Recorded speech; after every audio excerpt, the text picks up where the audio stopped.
it's kind of going to give you an idea, like, with hypervolcanism. So at one point in time in Earth's history, when all the continents came together to form Pangea, when they all collided together, the hypervolcanism heavily polluted the atmosphere. So essentially, at one point in time during the Permian period, about 250 million years ago, when Pangea was created, when all the continents formed together, 60% of the planet was covered in desert. Mm. Due to the hypervolcanism, because I said, all these volcanoes, when all the tectonic plates collided to, form the supercontinent Pangea, there's continuous volcanoes, because I said, all those continents pushing together, they usually will form volcanoes. That's usually one of the reasons why we have the Ring of Fire in the Pacific Ocean, is from the tectonic plates within the ocean. Yeah. But most of them are underwater. So all these, volcanoes, being pushed up, started spewing pollutants in the atmosphere, making it super, super hot. I think the average temperature was I want to say 130 degrees at one point. Not 100% sure, but I'm pretty sure it was that hot. Yeah, pre-carboniferous, so yeah. Post-carboniferous. Post-carboniferous. Yeah. So yeah. The Carboniferous period, which, oh my God, that's another podcast down the road. How do you feel about spiders? I know my wife hates them. You like millipedes the size of Volkswagen Beetles? Like I said, that's another podcast. I could spew. I could just have a complete nerdgasm, just talking about dinosaurs and. I tell you what, I cannot say the word Ordovicians. Ordovician correctly anymore because of Lindsay Nicole. Nor can I say the sentence under the surface of the ocean correctly anymore. I love Lindsay Nicole. I love her content. Yeah. Imagine someone very, very, just as enthusiastic about prehistoric life as I am, but almost seems like she can't contain it. Like, she's so excited. She's like, she wants to let it all out, but she has to reel it back in. No. But yeah, to kind of give you an idea. So the hypervolcanism during the Permian period made Earth's atmosphere, so with all the greenhouse gases, made it so much hotter than normal. 60% of the planet was covered in desert, and believe it or not, the Permian extinction is even worse than the dinosaur extinction. Roughly 97% of life on planet Earth was wiped out. Wasn't dinosaur extinction was only mid 80s? Yeah, for the percentage, 83%, something like that. Essentially, obviously, so all the large dinosaurs died off because being as large as they were, they needed a high caloric intake to power their bodies, and with most of the plant, 90% of the plant life being wiped out, they couldn't.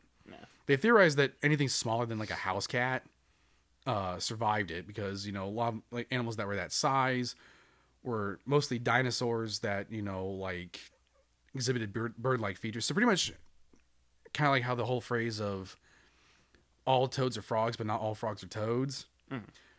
All birds are dinosaurs, but not all dinosaurs are birds. Yeah, the squares and rectangles comparison. Yes. So essentially, a lot of the birds that we have today are descendant from theropod dinosaurs. But essentially, anything smaller than a house cat survived it, because most of that time at that time period, mammals were rodent sized. So a lot of them were able to forage in the ground, eat insects. The beginning of the building blocks of one of the major reasons why I think God does drugs. Platypus. Yeah, a mammal that lays eggs and is venomous. Why? Why? I think it took either he was smoking some major dope, or he just took a major rip line of cocaine and was like, "Hear me out." You did that, and then kangaroos. Why? Yes, I'm still on about that. I got something way worse, man. Parasitoid wasps. A creature. Parasitoid wasps. Yeah. Hell no. These things are so fucked up, it made Charles Darwin question the existence of a kind and benevolent God. I shit you not. Imagine What now? Imagine a wasp that once it stings you, lays eggs inside you. Those eggs hatch. You're totally paralyzed, by the way. At the time. The sting paralyzes you. Temporarily. It lays its eggs inside you. It buggers off, essentially. No pun intended. Nice. And you're just kind of left there going, like, what the fuck just happened? You go about your business as normal. In the meantime, the eggs that are inside you hatch, and they start eating you from the inside out. But these fucking larvae specifically eat around your major internal organs, so that way you don't die right away. They also create pathogens that weaken your immune system, so your immune system doesn't fight them off. And then when it's all said and done, they then form cocoons on the outside of your body and hatch outside of your body, leaving you a dried, empty husk. This is why I bring up the Carboniferous period in a negative connotation. Naturally. Big insects, to me, are just a problem as a whole. However, like parasitoid wasps existing at the same time as humans, you can't spray for that. No, I don't think Raid has an...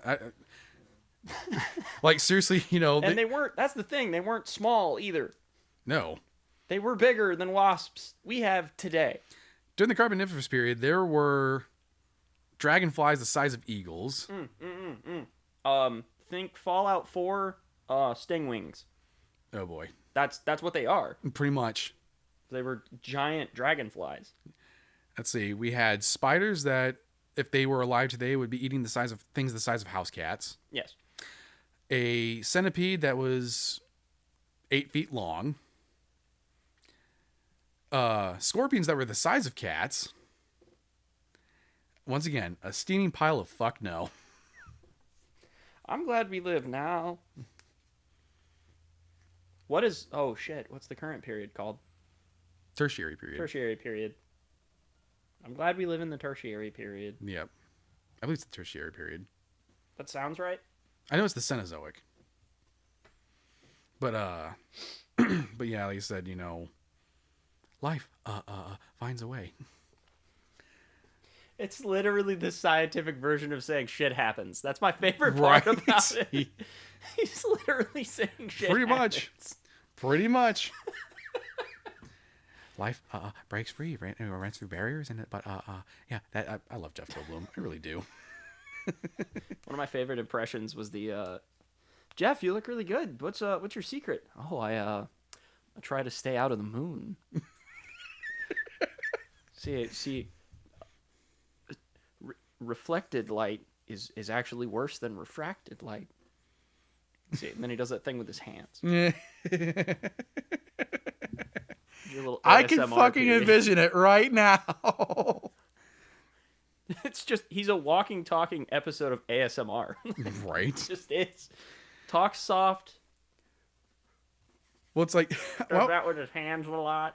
Well, I was watching a fucking Wick and I heard him sing. I'm like, you're good looking and you can sing. Fuck you. He's got a one-up on Sam Elliott. Sam Elliott just has that voice and that's all he's got. Buy a Dodge. Why? I fucking well told you to. If I say the word moist, you'll think of other things. No, Jeff plays piano. Not only does Jeff play piano, he plays piano proficiently. Oh, fuck off. And I love it. I love weird musicians. I would definitely consider Jeff as a weird musician. But why does he have to be good looking, though? Like he's fucking up the curve for the rest of us. He's fine until you watch the movie The Fly. I love that movie, though. Again, he does that. The hand rubbing is very prevalent. Yes, I'm a brundlefly.